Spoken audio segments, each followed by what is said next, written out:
जब आप लेक्चर सुनाते हो या लेक्चर कहते हो तो आप जोर से चीख चीख के कहते हो दलितों को ये, दलितों को, तो आप 1000 बार कहते हो कि मैं दलित हूं, 1000 बार कहते हो कि आप मैं दलित हूं। तो तुम्हारा लड़का, तुम्हारी लड़की अपने कॉलेज में, अपनी सोसाइटी में क्या ये कहेगा कि मैं दलित हूं? वो तो सर्टिफिकेट लेके पहले गया हुआ है वहां। चलो कोई सर्टिफिकेट लेके ना भी गया तो क्या वो मन में ये रखेगा? तो सोसाइटी में से कौन पूछेगा? वो तो खुद ही कह रहा है मैं दबा हुआ हूं। आप उस सोसाइटी में जब भाषण सुनाते हो, उसे कहते हो, तो आप कहते हो कि मैं बहुजन हूं, मैं मूल निवासी हूं। तो आप अपनी आइडेंटिटी को क्लियर करते हो और उस आइडेंटिटी से डिप्रेशन लेके जाता है बच्चा। उसमें गर्व की बात नहीं है। नाम बदला हुआ है पर वो यठी कैसे, जैसे चमार शब्द को जाटव से बदल दिया, जैसे जो भंगी शब्द है उसको वाल्मीकि से बदल दिया। तो ये शब्द बदले हुए हैं, बाकी असर उनका कम नहीं होता। तो आप क्या उनको सिखा रहे हो और वो क्या बताएंगे, क्या लड़ेंगे जाके? फिर आप उसको पूरी जिंदगी रटवाते हो हमारी कास्ट ही है, हमारी।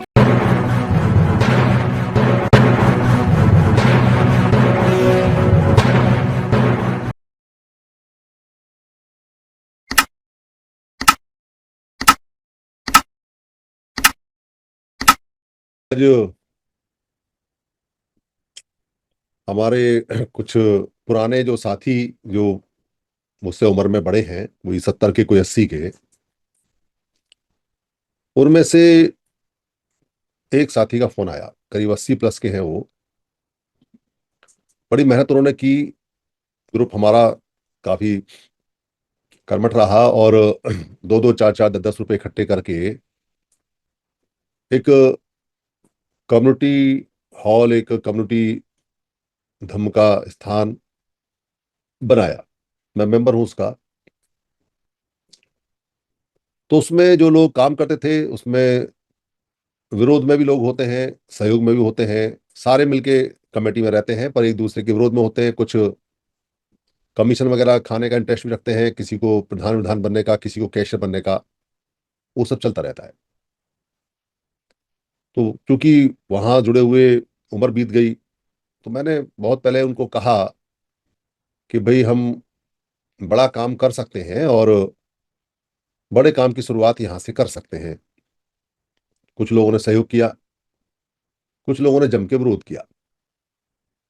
विरोध का कारण भी एक के मुंह से निकल गया। वो कहने लगा अरे तू तो बड़ा नेता बन जाएगा, ऐसा लैंग्वेज उसने बोला। तो मैंने उसको उसी लैंग्वेज में कहा भाई तू बड़ा नेता बन जा, तू बड़ा काम कर ले, पर काम तो होने दे। पर वो काम की शुरुआत नहीं होने दी। और वो आरोप प्रयोग प्रत्यारोप लगते हैं, अरे ये तो यहाँ कब्जे के लिए आ रहा है, ये तो कब्जा कर लेगा। मतलब बात को घुमाने के लिए आरोप प्रत्यारोप चलते रहते हैं, जिनका कोई बेस नहीं होता, कोई सर नहीं, कोई पैर नहीं। पर चूंकि नाम को बदनाम करना है और लाइन से हटाना है, तो खुददार होगा तो खुद ही हट जाएगा, और खुददार ना होगा तो हम कह देंगे कि बेशरम है, जाता ही नहीं है। तो हम खुददारों में से हैं, तो हमने छोड़ दिया।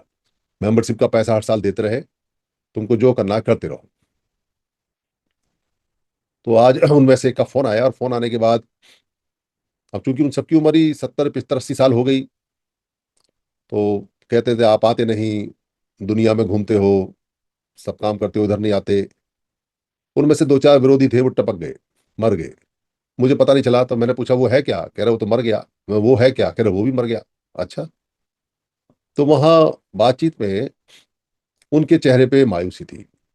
बहुत बढ़िया एक जमीन बनाई हुई है, बहुत बढ़िया एक कम्युनिटी सेंटर हॉल है, बहुत बढ़िया एक धार्मिक स्थल है, बैठने की स्थल है, पॉश कॉलोनी है, दिल्ली के अंदर है, अरबों की संपत्ति है। पर चेहरे पे मायूसी है, उदासी है। वो 4-5 बुजुर्ग कार्यकर्ता मिशनरी बैठे हुए आराम से, और चिंता उनकी आंखों में है। तो मैंने पूछा, मैंने कहा आराम से मर जाओगे क्या? शांति से आंख बंद कर लोगे? तो एक ने कहा नहीं, परेशानी तो रहेगी, शांति से आंख नहीं होगी। तो मैं समझता था, मैंने कहा इतनी खून पसीने से ये बनाया है, इससे लगाव हो गया है, इससे जुड़ाव हो गया है कि इसका क्या करें, किसको दें? तो कह रहे जी आप बताओ इसका क्या करना चाहिए, क्या नहीं करना चाहिए। मैंने कहा भाई मेरे से पहले आप बताओ कि आपके मन में क्या है, आप क्या चाहते हो। कहने लगे जी कि वो जो बच्चे हैं, लड़के हैं, उनको दे दें वो, और वो चला लेंगे, जैसा चलेगा चल जाएगा। तो मैंने कहा भाई उनको ईंट पत्थरों से यहाँ कोई लगाव नहीं है। वो यहाँ पैसा देखेंगे कि कितने की जमीन है, कितने की जायदाद है। कोई उनमें से जो डोमिनेंट होगा, वो बाकी सबकी इज्जत बेइज्जती करेगा, इज्जत करेगा, ग्रुप बनाएगा, विरोध बनाएगा, भगा देगा, और धीरे धीरे करके लोग चले जाएंगे, वो मालिक हो जाएगा। फिर वो यहाँ किराए पर उठाएगा, पैसा लेगा, उसकी प्रॉपर्टी हो जाएगी, आपका पर्पस डिफीट हो जाएगा। ऐसा बहुत जगह हुआ। यहाँ तक कि बाबा साहब अम्बेडकर ने जो जगह ली मुंबई में और दिल्ली में, उनका दोनों का हश्र ही ऐसा हुआ। जो लोग उस पर काबिज हुए, उन्होंने उस पर बारात घर, शादी घर, 4,000 रुपये की प्लेट, 3,000 रुपये की प्लेट, और सब कुछ बना बना के और अपने 5-5, 6-6 होटल बना लिए, अपनी प्रॉपर्टियां बना ली। पर वहाँ कोई कम्युनिटी सर्विस का नहीं बात बनी। जो समन कम्युनिटी सर्विस या समन सोशल सर्विस होनी चाहिए थी, वो नहीं बन पाई बात वहाँ, जिसके लिए बाबा साहब अम्बेडकर ने इतनी मेहनत से वो जमीनें ली, और जो पर्पस था बेसिकली वो डिफीट हो गया पर्पस। तो मैं ऐसे ही हो जाएगा भाई। तो कह रहे जी क्या करें क्या ना करें। तो मैंने कहा देखो भाई, आप लोगों ने इसको बनाया, खूब मेहनत की, अच्छे कार्यकर्ता रहे, पर आप इससे जुड़ गए, आपको लगाव हो गया, आप चिपक गए इससे। जब मैं यहाँ कुछ करने के लिए बोला था तो आप लोगों ने कुछ बात समर्थन में रखी नहीं। मैं तो यहाँ इसको बहुत अच्छी तरह से करने के मूड में था, बड़ा काम हो जाता है एक। तो क्योंकि फिर मैं छोड़ दिया कि भाई आप जानो, क्योंकि आपका काम जाने, और आप इसे अभी भी नहीं छोड़ोगे, क्योंकि आपका इससे लगाव है, जुड़ाव है, और जो पहले वाले थे वो भी जुड़ाव और लगाव है। जैसे ही मैं कुछ करूंगा आपको दिक्कत हो जाएगी, क्योंकि मैं आपकी तरह नहीं कर सकता। आपने जो करना था वो कर लिया। अब इससे आगे के स्टेप हैं जो आपने यहाँ तक ले आए, हम सबके सहयोग से, हम सबके साथ से, जैसे भी आपने किया। पर अब इससे आगे नए तरह से काम चलेगा, नई टेक्निक से, नई सोच से काम चलेगा, तो काम बढ़ेगा, अदरवाइज बढ़ेगा नहीं। तो मैं अगर कुछ शुरू करूंगा तो आप बीच में आ जाओगे, क्योंकि आपकी समस्या ये है कि मैं कहाँ हूँ। मतलब हमने इसको बनाया, हमने एक एक ईंट रखी, हमने पैसा इकट्ठा किया, हमने सोसाइटी बनाई, हमने इसका रजिस्ट्रेशन कराया, हम इसको प्लॉट को लेके आए, हमने मेहनत की, हमने ये सब बनाया। वास्तव में मेहनत की सबने, पेंट वेंट, झाड़ू सफाई, मूर्ति वूर्ति, एक एक फंक्शन, बहुत मेहनत लगती है, बहुत पैसा लगता है, बहुत टाइम लगता है। कोई स्थल ऐसे नहीं बनता। पर अगर लगाव हो जाए, जुड़ाव हो जाए, तो क्या करें। और बच्चे आने को तैयार नहीं, युवा आने को तैयार नहीं। तो युवाओं के लिए वहां कुछ है नहीं। ये बात मैंने बहुत पहले भी कही थी, 20-25 साल पहले भी, कि भाई युवा धर्म स्थलों से या भवनों से या आश्रमों से जुड़े क्यों? क्या दे रहे हो आप उसको? आप उसको सिवाय भाषण पिलाने के और एक रटा रटाया मिशन मूवमेंट देने के अलावा और कुछ काम नहीं करते। हमारे बाबा साहब और हमारे बुद्ध, हमारे कबीर साहब, बस ये रहता है आपके पास में। वो नहीं सुनना चाहते। उनको कुछ नया चाहिए, कुछ उनके जैसा चाहिए, कुछ बढ़िया चाहिए, कुछ अलग तरह का चाहिए, कुछ अलग टेक्निक में चाहिए, कुछ अलग तरीके से चाहिए, कुछ ऐसा चाहिए जो उनकी समस्या को सॉल्व कर सके, जो उनकी समस्या को खत्म कर सके। वो तो है नहीं आपके पास में। तो बीच में एक बार वहाँ मैंने वहाँ प्रवचन स्टार्ट किया तो संख्या बढ़नी शुरू हो गई। तो जो वहाँ के भिक्खु थे, उनको दर्द हो गया। उन्होंने कहा, वो सुधीर जी आप तो कहीं भी बोल लोगे, मैं यहाँ हिंदी सीख रहा हूँ। त्रिपुरा के थे बेसिकली। वो हिंदी क्या सीख रहे थे कि जब वो वहाँ प्रवचन करते थे, लोग श्रद्धावश उनको 100-100, 150, 200 रुपये दे दिया करते थे, तो 1,000-2,000 बन जाते थे उनके। उन्होंने कहा यार ये आ गया प्रवचन में, फोकट में प्रवचन करता है, शुद्ध हिंदी में बता देता है सरल तरीके से, हमारे 1,000-2,000 चले जाएंगे, तो सीधे तो कह नहीं सकते। तो मैं समझ गया, मैंने कहा नहीं आप कर लो, मैं तो जहाँ चाहे वहाँ कर लूंगा, मुझे कोई दिक्कत नहीं है। तो वो भी चीज़ खत्म हो गई। पर मैंने विरोध नहीं किया, कर लो जिसको जो करना है, समय होता है। अब वो कह रहे थे जी आप कर लो जो आपने करना है, और कैसे करोगे, हम तो बहुत परेशान हैं, ये है वो है। तो मैंने कहा देखते हैं क्या बात बनती है, पर कार्यकारिणी में इसको प्रस्ताव को पास करा लो, क्योंकि मैं काम करूंगा तो विरोध नहीं आना चाहिए। विरोध आएगा तो फिर मैं नहीं करूंगा, चाहे कुछ हो जाए, क्योंकि विरोध आना अच्छा नहीं है सोशल वर्क में। जिसको जो करना है करो। और मैं जानता हूं कि जितने भी आप लोगों को मेहनत आपने की है, पर आपकी अंतिम जो प्रक्रिया है, आपकी जो प्रोसेस है, क्रिया है, वो है आपकी 100 किलो लकड़ी। कुछ लोग अपने हिस्से की लकड़ी जला के निकल गए, बाकी आपकी 100-100 किलो लकड़ियां इंतजार कर रही हैं। देर सवेर वो भी हो जाएंगी। मुझे फर्क नहीं पड़ता, क्योंकि मैं ना प्रेसिडेंट की लाइन में हूँ, ना मैं जनरल सेक्रेटरी की लाइन में हूँ, ना मैं इसमें कब्जा करने आ रहा हूँ, ना इसमें कब्जा करने की कोई दूर दूर तक की कहीं कोई है। जिसको करना हो करे, जिसको लेना हो लो। तो क्योंकि हमने जो सिस्टम डेवलप किया और जो सिस्टम बनाया, उसमें तो हम अकाउंट भी नहीं रखते। ईंट पत्थर तो बनाने की बहुत दूर की बात है, हम कोई वो भी नहीं रखते। और ये सारे जितने भी स्ट्रक्चर है वो हमारे स्ट्रक्चर हैं, तो हम उनका इस्तेमाल भी करते हैं। जैसे अभी हम हिसार में वहाँ बैठेंगे एक गंभीर मीटिंग के दौरान में, गंभीर चर्चा के दौरान में 2 दिन के लिए। तो वो कबीर भवन और रविदास भवन हमारे ही हैं। उनका जो साफ सफाई का मेंटेनेंस का खर्चा है वो हम देंगे, वो हमारे हैं, और वहाँ उसका इस्तेमाल करेंगे। तो वैसे ही हम यहाँ भी करेंगे। हमें तो हजारों जगह हैं हमारे पास, तो हमें कोई दिक्कत नहीं है। हम क्यों बनाएंगे? हम क्यों खामे का आपने बनाई है उसका इस्तेमाल करेंगे। तो समझ में आया, कई लोगों को अफसोस भी हुआ कि बात पहले मान लेते तो आज कुछ कहानी कुछ और होती, आइडिया अच्छा था। पर नहीं मानी, क्योंकि दिक्कत होती है कि भाई अब चूंकि मैं उनसे उम्र में 15-20 साल छोटा हूं, तो वो कहते हैं यार ये कल का लौंडा हमारे सामने क्या बोलेगा, ये हमको सिखाएगा, ये हमको पढ़ाएगा, ये हमको बताएगा, ये अब हम इससे सीखेंगे। आ जाता है, जिसने ईंट लगाई है, पत्थर लगाई हैं, उसको वो नहीं सुनेगा और उसको दिक्कत होगी सुनने में। फिर मैं यहीं का हूं तो वो क्यों सुनेंगे। ये सारी बातें रहती हैं, ये चलती हैं। इन सारी समस्याओं में जो सबसे बड़ी समस्या थी वो ये है कि जो युवा है वो अटैच नहीं है कहीं भी पूरे देश में। मतलब हा हा हुल्ला करने के लिए युवाओं का एक दल बन गया जिसको आजाद समाज पार्टी बोलते हैं। उनको लगता है कि राजनीति करने से, बस वोट डालने से या नीला पटका पहनने से या क्या बोलते हैं कोई बड़ा सा उद्घोष करने से या एक आध एमपी एमएलए बनने से कोई क्रांति हो जाएगी, तो उनके भी सपने टूट जाएंगे कुछ। क्योंकि जिनके बेस नहीं है, बेसलेस है, वो जब बाढ़ आती है तो नीचे से मिट्टी निकल जाती है, वो बिल्डिंगें गिर जाती है। उनका कुछ नहीं हो सकता उनका, क्योंकि आधार ही नहीं है उनका। बिना आधार की बिल्डिंग कितने दिन चलेगी? 2-4 दिन चलेगी, फिर टपक जाएगी, गिर जाएगी नीचे, कोई होता पता नहीं है। तो युवाओं की एनर्जी उधर खप रही है, पर उन्हें पता नहीं कि क्या उनके साथ हुआ, क्या होने वाला है और क्या हो रहा है। कोई बताने को तैयार भी नहीं है, क्योंकि बताने में समय लगता है, बताने में बुद्धि लगती है, बताने में बहुत मेहनत लगती है। और इसके साथ साथ में ना चैलेंजेस बहुत आते हैं। और जो चैलेंजेस हैं वो बाहर तो है ही हैं, वो अंदर के जो घातियों के चैलेंज हैं वो भी हैं, वो ज्यादा हैं। क्योंकि विश्वासघात कौन करेगा? जिस पे आप विश्वास करोगे वही घात करेगा। जो बाहर बैठा हुआ व्यक्ति है, जब हमने उस पर विश्वास ही नहीं किया, वो क्या घात करेगा? पर जो अंदर है, जो हमारी बगल में बैठा हुआ है, जो हमारे साथ है, जो समन संघ का सार बता रहा है, जो समन संघ जिंदाबाद के नारे लगा रहा है, जो कहता है हमारा संघ समन संघ, जो कहता है जुड़ेंगे जीतेंगे, जो कहता है कि जुड़ के जीतेंगे, और दावा भर रहा है दुनिया भर की, और बीच में डॉक्टर अम्बेडकर को भी लेके आ रहा है, डॉक्टर और भगवान बुद्ध को भी लेके आ रहा है, और ज्योतिबा फुले को भी लेके आ रहा है, और ऐसी करुणामयी रमाबाई की और क्या बोलते हैं सावित्री बाई की, सबकी स्टोरियां सुना रहा है। वो जब घात करता है तो समझ जाना चाहिए कि घात जब भी होगा वो उसी वही करेगा जो विश्वास जिस पे आपने किया है। तो सोच समझ के यहाँ देखना पड़ता है भाई क्या है क्या नहीं है। ये जो आदमी है पता नहीं कब विश्वासघात करेगा, कब घात करेगा, तो ये भी चीज देखनी पड़ती है, उससे भी लड़ना पड़ता है। और कम बुद्धि जो बुद्धिमान है, जो कम बुद्धिमान बोलता हूँ आजकल मैं, क्योंकि लोगों को थोड़ा बुरा लगता है वैसे तो महामूर्ख और मूर्ख है। पर महामूर्ख और मूर्ख कह दोगे और ऐसे कह दो, थोड़ा ये कहता है जी हमको फिर ऐसे कह दिया, तो उनको हम कह देते हैं भाई कम बुद्धिमान है। तो जो कम बुद्धिमान लोग हैं उनको ये पता ही नहीं है कि भारत में मिसल मूवमेंट क्या है। उनको लगता है राजनीति ही मिसल मूवमेंट है और राजनीति के अलावा कुछ है ही नहीं, और वो अपनी बातों के लिए, जोड़ तोड़ के लिए 50 बातें उसमें घुमा देते हैं। और एक नई बात बड़ी मजेदार निकल के आ रही है कि आजकल जो भी संगठन बना रहा है वो अपने संगठन के नाम के पीछे संघ लगा रहा है। मैं अब सोशल मीडिया पे ज्यादा एक्टिव नहीं रहता, पर आज मेरे पास टाइम था तो मैंने देखा कि एक बाम सेव का टूटा हुआ आदमी, जो बाम सेव में जिसने काम किया और जिस व्यक्ति के साथ काम किया उसका नाम वामन मेश्राम। वामन मेश्राम ने जिस व्यक्ति के साथ काम किया वो व्यक्ति साहब काशीराम, और भी कई लोग रहे। अब चैन चलती है कि साहब काशीराम जी के साथ में विश्वासघात जिन लोगों ने किया वो अलग हो गए, और वो जो विश्वासघाती थे, क्योंकि साहब काशीराम ने विश्वास किया तो उन्होंने घात किया। तो अंदर ही होता है घात, इसके लिए तैयार रहना चाहिए। ये प्रोसेस है, एक नेचुरल प्रोसेस है। और आंख खोल के काम करना चाहिए, आंख बंद करके काम नहीं करना चाहिए। हमने भी आंख बंद करके काम किया तो थोड़ी दिक्कत होगी हमें भी, पर अब खोल लिया हमने। तो वो उसने विश्वासघात किया साहब काशीराम जी के साथ। फिर जिन लोगों ने किया उनके साथ में फिर उन्हीं के साथ रहने वाले लोगों ने विश्वासघात किया, तो वामन मेश्राम अलग हो गया विश्वासघात करके।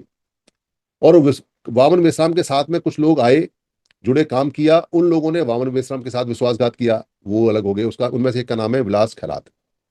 तो विलास खैरात वहां काम करते थे, तो विलास खैरात ने उनके साथ विश्वासघात किया। यही बोला जाएगा, क्योंकि वामन मेश्राम ने विश्वास किया, विश्वास करके संगठन में रखा, संगठन में काम दिया, खर्चे उठाए, सारे उठाए। अब वामन मेश्राम खराब आदमी था तो उनको तभी चलाना चाहिए था, पर जब आपके अनबन होगी बिल्ला रहे तो कौन यकीन करे। और करे भी तो उसका फायदा क्या है, क्योंकि आप भी उसी श्रेणी में आ गए। फिर उन्होंने भी अपना एक अलग से पार्टी, अलग से एक संगठन बना लिया। पहले उन्होंने कुछ बुद्ध बुद्ध का बनाया धर्म का चलाने के लिए, क्योंकि धर्म में पैसा ज्यादा मिलता है आजकल। फिर वो पार्टी वार्टी में चले गए, और अभी उन्होंने कुछ एक संघ बना लिया, BRSS करके। बहुजन पता नहीं राष्ट्रीय स्वयंसेवक है या कुछ ऐसे ही है, कुछ ऐसे बना दिया। तो मुझे बड़ा ताज्जुब हुआ कि भाई धर्म का तो सही मामला इनका चला था। बुद्ध गया को छुड़ाने के लिए खूब लोग चंदा वंदा दे रहे थे, बुद्ध गया को छुड़ाने के लिए खूब बातें हो रही थी। फिर वहां भी विश्वासघात हो गया, वहां भी बुद्ध गया को छुड़ाने वाले जो धार्मिक लोग थे, जो सब धर्म के जानकार थे, वही आपस में एक दूसरे को विश्वासघात करके अलग अलग हो गए। तो उनमें से एक ये भी हैं। तो अब ये संघ बना रहे हैं। तो बाकी सब कहानी छोड़ो, कौन विश्वासघात कर रहा है कौन घात कर रहा है तो चलेगा, नेचुरल प्रोसेस है, प्राकृतिक है, इससे सावधान रहना है। तो बुद्ध के साथ भी हुआ, हमारी तो छोड़ो, हमारी तो औकात क्या है। पर एक बात जो यहाँ इंपॉर्टेंट है वो ये है कि संघ बनाया, अंत में संघ।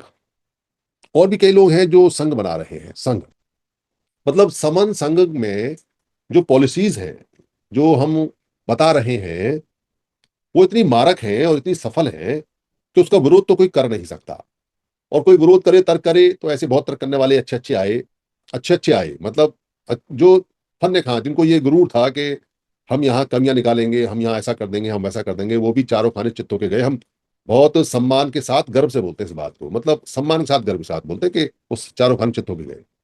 संघ की पॉलिसीज ही ऐसी है, क्योंकि और खुला मंच है, आज भी चैलेंज है, जिसको जो आना चाहे वो यहाँ आगे बातचीत कर सकता है, रख सकता है, कमियां बताए, हम दूर कर लेते हैं, कोई समस्या नहीं है।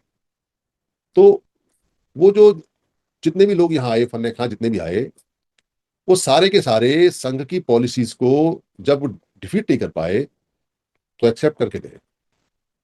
ऐसी बात है, या तो आप इसको डिनाई करोगे और या इसको एक्सेप्ट करोगे। तो डिनाइल हो नहीं पाया, क्योंकि मना नहीं कर पाए आप, हार गए, तो एक्सेप्टेंस हो गई कि हाँ ये बात ठीक है, आप मानो या ना मानो, पर जनमानस में एक्सेप्टेंस हो गई।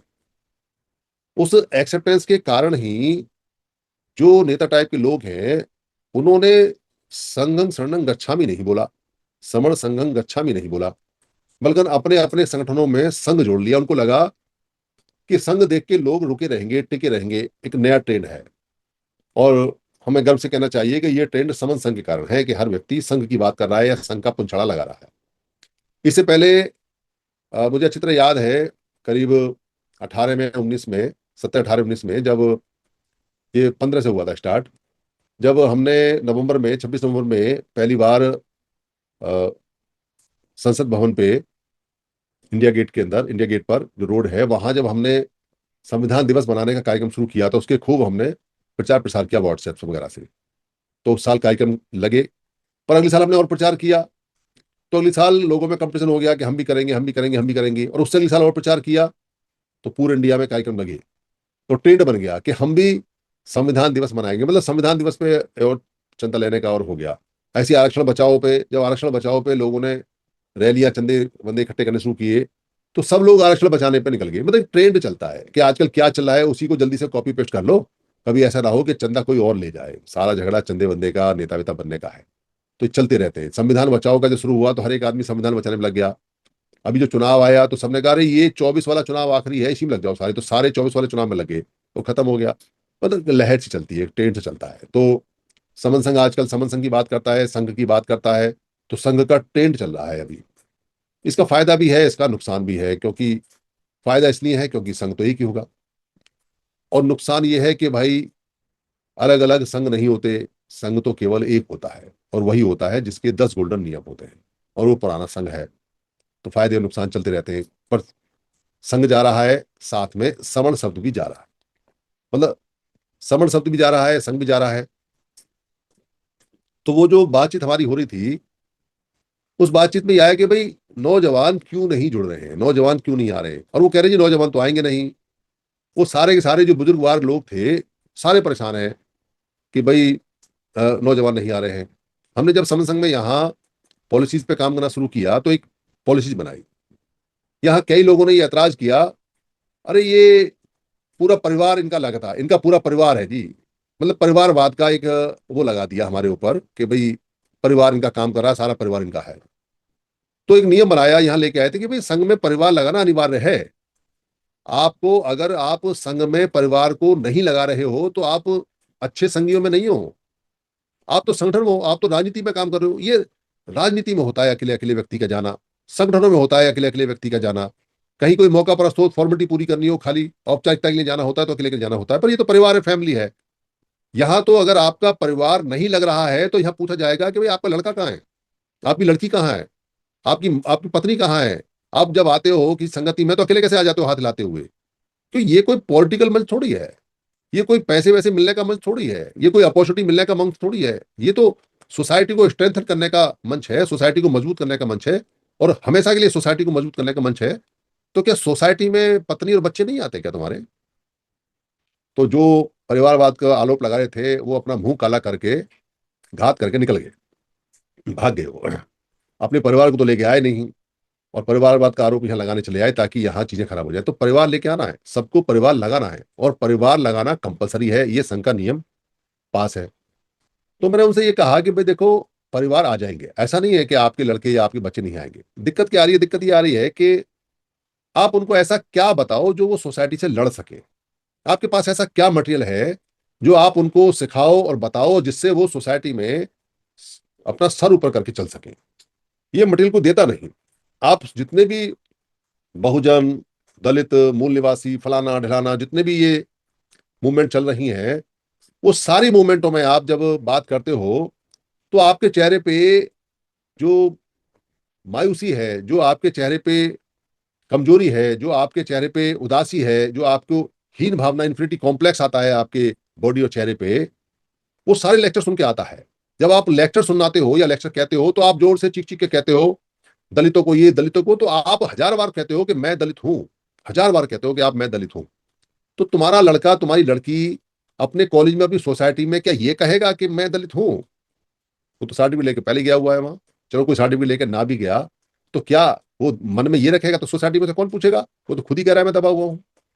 आप उस सोसाइटी में जब भाषण सुनाते हो, उसे कहते हो, तो आप कहते हो कि मैं बहुजन हूं, मैं मूल निवासी हूं। तो आप अपनी आइडेंटिटी को क्लियर करते हो, और उस आइडेंटिटी से डिप्रेशन लेके जाता है बच्चा। उसमें गर्व की बात नहीं है। नाम बदला हुआ है पर वो ये ठीक ऐसे जैसे चवार शब्द को जाटव से बदल दिया, जैसे जो भंगी शब्द है उसको वाल्मीकि से बदल दिया। तो ये शब्द बदले हुए हैं, बाकी असर उनका कम नहीं होता। तो आप क्या उनको सिखा रहे हो? और वो क्या बताएंगे, क्या लड़ेंगे जाके? फिर आप उसको पूरी जिंदगी रटवाते हो हमारी कास्ट ही है, हमारी कास्ट ही है, हमारी कास्ट है, और साथ में ये भी उसके दिमाग में भर देते हो कि ये कास्ट नीची है भैया, नीची है। और उस कास्ट के मुहावरे सुना देते हो उसको, और उसको जवाब तक नहीं देते कि इसका क्या जवाब है, क्या नहीं, और ये है भी या नहीं है। तो वो अपने दोस्तों में, अपने कॉलेज में, अपने स्कूल में जाके क्या बताएगा? तो उसके पास बताने के लिए, लड़ने के लिए कुछ है नहीं। इसलिए वो यहाँ आता नहीं। यहाँ तो बातें खराब हो रही हैं, उसकी मतलब की कोई बात है नहीं। साइंस तुम पढ़ाओगे नहीं, फिजिक्स तुम पढ़ाओगे नहीं, केमिस्ट्री तुम पढ़ाओगे नहीं, दुनिया की जनरल स्टडी की बात तुम करोगे नहीं, करोगे तो वही बात करोगे। डॉक्टर अम्बेडकर ने ये कहा, और बुद्ध की ये बात है, ज्योतिबा फुले ने ये कहा, माता सावित्रीबाई फुले ने ये कहा, माता रमाबाई ने ये कहा, ये बातें बताओगे। वो बातों से वो अपनी सोसाइटी में फाइट नहीं कर सकता, क्योंकि बाकी लोगों को इससे कोई मतलब नहीं है। बाकी जो लोग उसी क्लास में हैं, उनको इससे मतलब नहीं है। और उनको अगर मतलब भी है तो वो सारे इकट्ठे हैं और उनके पास में मटेरियल बहुत ज्यादा है। वो 2 मिनट में उसको चारों खाने चित्त कर देंगे कि देखो ये वर्ण व्यवस्था है, ये कास्ट व्यवस्था है, क्या तुम मानते नहीं? क्या तुम हिंदू नहीं? क्या तुम मुसलमान नहीं? क्या तुम सिख नहीं? क्या तुम इसको नहीं मानते? तुम किसको नहीं मानते? बेचारा कहाँ कहाँ तक बोलेगा, उसको नॉलेज नहीं, उसको जानकारी नहीं। तो पहले उसको जानकारी से अपडेट करो। तो हम उनको बुलाएंगे, उनको बातचीत करेंगे, और बातचीत करके हम बताएंगे कि भाई कास्ट सिस्टम क्या है। Caste system name of work है। तुम्हारी पहचान क्या है, हमारी पहचान क्या है? तो उनको बताएंगे कि हमारी जो पहचान है वो भारत की सबसे ऊंची पहचान है। और खाली बताएंगे नहीं, सिद्ध करेंगे, प्रूव करेंगे। और खाली प्रूव और सिद्ध नहीं करेंगे, उनके सवालों के जवाब देंगे, उनके अंतिम सवाल का भी जवाब देंगे। और जब वो बहस के लिए तैयार हो जाएंगे और वो सीख जाएंगे, फिर वो क्लास में अच्छे अच्छे को धो देंगे, फिर वो ऑफिस में अच्छे अच्छे को धो देंगे, फिर उनका जो सीना है वो गर्व से तनेगा। फिर वो कहेंगे कि मैं तो समण हूं। और समण वो होता है जो बमण से बड़ा होता है। और कोई कहे कि भाई समण बमण से बड़ा कैसे होता है, तो पहले तो हम उससे पूछते हैं कि तू बता दे कि क्यों नहीं होता है। और अगर वो पलट के ये कहे कि बात तुमने शुरू करी है, तुमने ये कहा है कि तुम बताओ कि समण जो होता है वो बमण से बड़ा होता है, तो हम उसको वो हिस्ट्री बता देंगे कि भाई हजार बार कहते हो कि तुम याचक हो, और याचक क्या बड़ा होता है क्या देने वाले से? एक सेंटेंस में चित कर देंगे। हमको ये भी कहने की जरूरत नहीं है कि तू बाहर से आया या अंदर से आया या ऊपर से आया नीचे से आया। एक सेंटेंस में चित कर देंगे। हजार बार कहता है ना तो याचक है। याचक कौन होता है? और याचक को जो देने वाला देवता होता है वो बड़ा होता है, छोटा होता है? देने वाले कौन? हम। अब तुमको अपने से थोड़ी याचना कर रहे हो। बमण बमण से याचना करेगा क्या? एक सेंटेंस में खत्म कर देंगे। तो उनको लेके आओ, उनको हम तर्क देंगे, उनको हम वितर्क देंगे, उनकी सुनेंगे, उनके सवालों का जवाब देंगे, उनको हम इतना मजबूत बना देंगे कि क्लास में जब जाएंगे तो लोग कहेंगे कि कौन आया है? समण आया है। समण। खाने को रोटी ना हो चिंता नहीं, पर माइंड के अंदर पूरा मसाला होना चाहिए। पेट में 3 रोटी कम हो, 2 रोटी कम हो, चल जाएगा। पर दिमाग के अंदर अगर बहस थोड़ी कम है तो नहीं चलेगा। वो पेट की रोटी भी बेकार हो जाएगी। ये सिखाते हम समण संघ में, ये बताते हम समण संघ में। और हम बिना लालच के, बिना पैसे के, और बिना किसी लोभ लालच के, बिना बिना किसी इस बात के कि कौन हमसे आ रहा है, कौन जा रहा है, कौन हमें गाली बक रहा है, कौन हमें प्रेरित कर रहा है, तब भी हम सिखाते हैं। खूब सिखाते हैं हम। तो बेचारे थोड़े होप होप वाले हुए, उनको थोड़ी होप हुई। उन्होंने कहा ठीक है अगली बार हम मीटिंग रखेंगे, आप अपनी बात रखना। फिर जो समन संघ को जानते हैं वहां, उन्होंने कहा देखो हजारों लोग सुनते हैं, हजारों लोग आते हैं, काम बहुत बढ़ रहा है, पर हमारी क्या बोलते हैं अकल खराब है कि हम क्या बोलते हैं अपने घर में काम को नहीं बढ़ा पाए। तो बढ़ाएंगे अपने घर में काम, क्योंकि घर में नहीं सुनते तो बाहर बढ़ा लेंगे। कोई समस्या, जिसको काम करना होता है उसको घर बाहर चिंता नहीं है। काम करना है तो करना है, क्या घर और क्या बाहर क्या फर्क पड़ता है? काम करना है। तो 100 किलो लकड़ी सबके हिस्से में है, सबके हिस्से में। सबको मिलेंगी 100 किलो लकड़ी। 100 किलो लकड़ी में जलने से पहले आपने क्या करना है और क्या कर सकते हो अपनी सोसाइटी के लिए, अपने श्रमणों के लिए, अपने लिए, अपने बच्चों के लिए, वो आपके ऊपर डिपेंड है। 100 बहाने काम ना करने के, और एक भी बहाना नहीं काम नहीं करने का। 100 बहाने काम ना करने के। जिसको काम ही नहीं करना है उसके रोज पेट में दर्द होगा, रोज उसे सर्दी होगी, रोज जुकाम होगा, कभी ठंड होगी, कभी बारिश होगी, कभी पैसा होगा, कभी आना होगा, कहीं जाना होगा, कहीं रोना होगा, कहीं हंसना होगा, कहीं शादी होगी, कहीं ब्याह होगी, कहीं कपड़े लाने हैं, कहीं जूते लाने हैं, कहीं बाल कटवाने हैं, कहीं बेटी के यहाँ, कहीं बेटे के यहाँ, कभी पोता, कभी ये सब चलता रहे। पर जिसको काम करना है वो बेटी के यहाँ जाके भी कहेगा मैं समण हूँ, वो बाल कटवाने वाले के यहाँ भी कहेगा मैं समण हूँ, वो सब्जी वाले से भी कहेगा मैं समण हूँ, तू भी समण है। वो अगर डॉक्टर के पास जाएगा वहां भी ढूंढता रहेगा कौन सा समण है, उसको चैन नहीं है। क्योंकि काम करने के कोई बहाने नहीं है। वो तो हर जगह उसके लिए तो स्पेस खुला पड़ा है। वो कोई स्पेशल बंदा थोड़ी ढूंढेगा कोई, क्या तुझे सिखाऊंगा आज मैं। अरे हर जगह बंदे बिखरे पड़े हैं। हमें बात ही तो पहुंचानी है, और क्या करना है। फिर दिक्कत क्या है, फिर क्या परेशानी है। जिसको करना है वो करे, और जिसको नहीं करना है 100 किलो लकड़ी सबको मिलेंगी। करो तो ना करो तो 100 किलो लकड़ी सबके हिस्से में।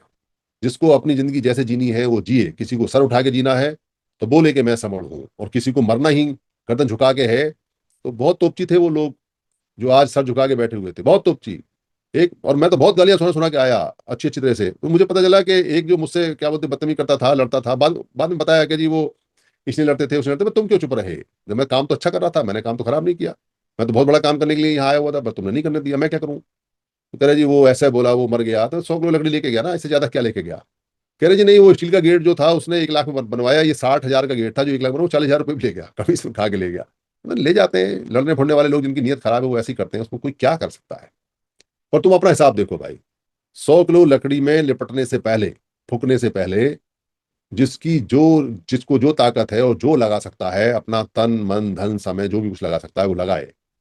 ये समन संघ है। बहुत दुखद समाचार है कि हमारे जो समन संघी, बहुत डेडिकेटेड समन संघी हैं, अजय अजय जलवान सर, उनका फोन आया था।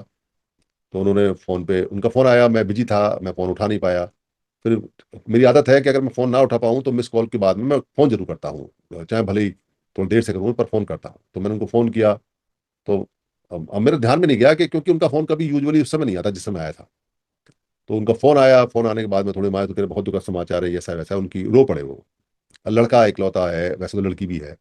तो टूट जाता है आदमी, कहते हैं मेरा सब कुछ चला गया। तो मैंने कहा नहीं ऐसा नहीं है, पर आप नुकसान तो बहुत हुआ है। तो उन्होंने बताया कि माँ को छोड़ के आया था, घर में था, तो हार्ट अटैक आया, वो एक्सपायर हो गया। 2 घंटे बाद हमने लगभग फ़ोन किया तो फ़ोन उठाया नहीं, तो हम गए, देखा तो वो डेड बॉडी उसकी मरा पड़ा था। तो इकलौता कल उसका फ्यूनरल हुआ था।